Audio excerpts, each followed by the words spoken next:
السلام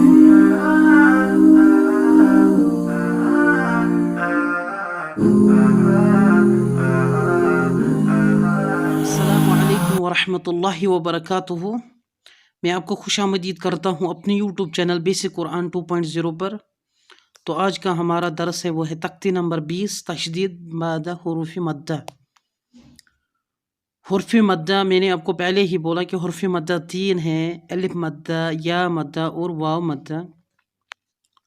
تو کل کا ویڈیو جو ہم نے پڑھا ہے اس میں بھی ہم نے حرف مدہ، میں نے آپ کو بتایا کہ حرف مدہ کے بعد حمزہ اسی کلمے ہو تو اس کو مد متصل، حرف مدہ کے بعد اگر حمزہ دوسرے کلمے میں ہو تو مد منفصل، حرف مدہ کے بعد والے حروف پر اگر جزم تشدید ہو تو مد لازم ہوگا۔ تو یہاں ہم پڑھیں گے اس درس تختی نمبر 20 میں تشدید کے بعد حرف مدہ۔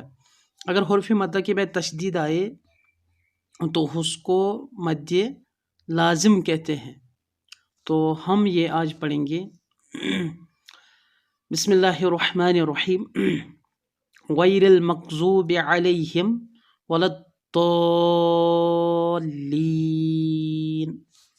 ووجدک ضالا فہدا فإذا جاءت الطامة الكبرى فإذا جاءت الصاخة ولا تحاضون على طعام المسكين وإذا رأوهم قالوا إن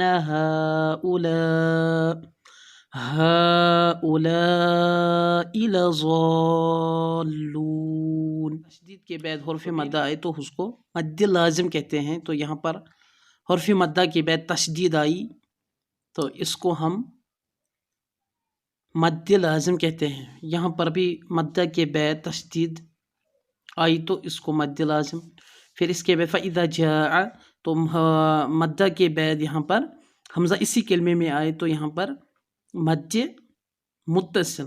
تو پھر اس کے بعد الطامہ، تو یہاں پر مدہ کے بعد تشدید آئی تو یہاں پر ہوگا مد متصل، مد لازم ہوگا۔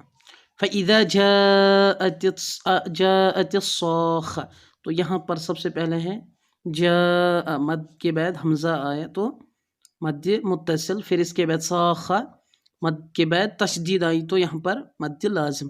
ولا تحاضون، تو مد کے بعد یہاں پر تشدید آئی تو مد لازم، پھر اس کے بعد قالوا، مد کے بعد حمزہ دوسرے کلمے میں آئے تو مد منفصل، پھر اس کے بعد ہؤلاء، یہاں پر مد متصل، پھر اس کے بعد لضالون، یہاں پر مد کے بعد تشدید آئی تو یہ ہوگا مد لازم۔ غیر المغضوب علیہم ولا الضالین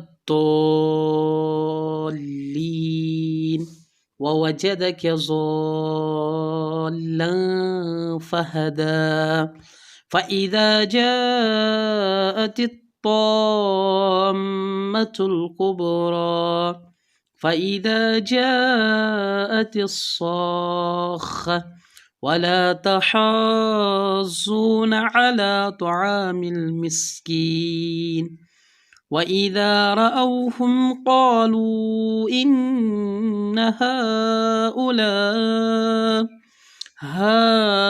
هؤلاء لضالون۔ السلام علیکم ورحمۃ اللہ۔